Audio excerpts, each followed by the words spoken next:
بسم اللہ الرحمن الرحیم۔ السلام علیکم ورحمۃ اللہ وبرکاتہ۔ امید ہے تمام طلباء خیریت سے ہوں گے۔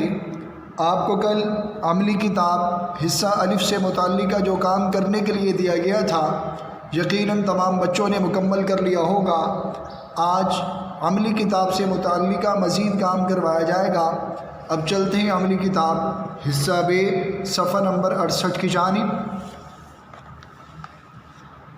آج کی تاریخ نوٹ کیجئے، 21 جنوری 2021 عیسوی، دن جمعرات۔ عزیز طلباء، آج کا کام نامکمل فکروں کو مکمل کرنے کے حوالے سے ہے۔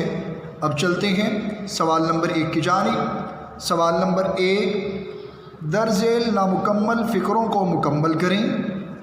اب ان فکروں کو مکمل کرنا ہے اور مناسب الفاظ کی مدد سے مکمل کرنا ہے۔ نمبر 1، چھوٹوں پر ڈیش کرو۔ محبت مناسب لفظ نہیں۔ چھوٹوں پر شفقت کرو۔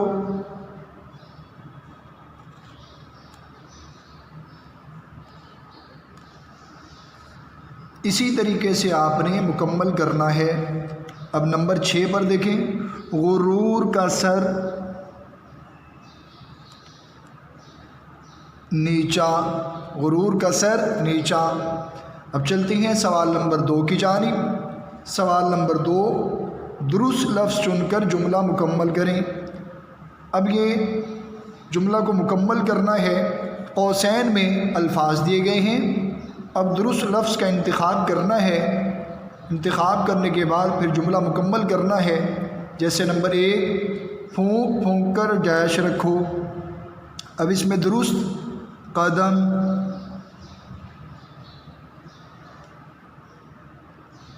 پھونک پھونک کر قدم رکھو۔ اب چلتے ہیں صفحہ نمبر 69 کی جانب۔ صفحہ نمبر 69، نمبر 8 دیکھیں، گھر کی مرغی ڈیش برابر۔ اب قوسین میں 2 الفاظ دیے گئے ہیں، درست لفظ کا انتخاب کرنا ہے۔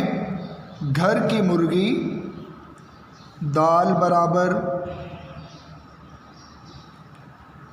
اسی طریقے سے آپ نے درست لفظ کا از خود انتخاب کر کے جملوں کو مکمل کرنا ہے۔ اب چلتے ہیں سوال نمبر 3 کی جانب۔ سوال نمبر 3، دیے ہوئے الفاظ میں سے مناسب لفظ لگا کر خالی جگہ پر کریں۔ یہ الفاظ دیے گئے ہیں، نیچے خالی جگہ دی گئی ہے۔ اب خالی جگہ کے لیے مناسب لفظ کا انتخاب کر کر خالی جگہ کو پر کرنا ہے۔ جیسے نمبر 1، فقیر ڈیش لگا رہا ہے۔ دعا مناسب لفظ نہیں۔ بیماری مناسب لفظ نہیں۔ صدا آواز،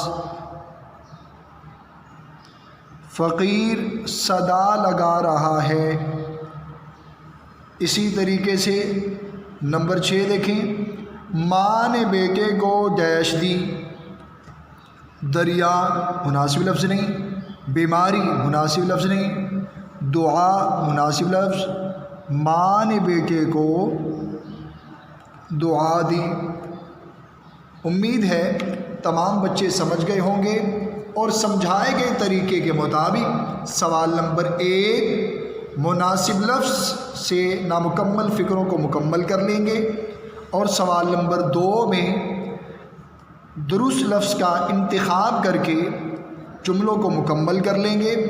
سوال نمبر 3 مناسب الفاظ کی مدد سے از خود خالی جگہ پر کر لیں گے، اور یہ تمام کام کرنے کے بعد یاد بھی کر لیں گے۔